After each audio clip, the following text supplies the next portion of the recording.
Sú to už 7 Vianoce, čo nie sme spolu. Teraz sme si znovu trochu poplakali. To preskoč. Nagyom szomorúak vagyunk, mert minden örömfeszítésünkkel a Vöröskereszt sem tudta elérni, hogy Peterke költözhessen hozzánk. A kérelmet ismét visszautasították. Prečo čítaš po maďarsky?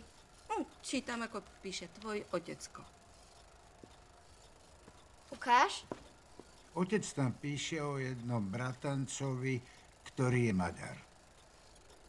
Elhatároztuk, hogy visszamegyünk, bár lehet, hogy börtön vár ránk.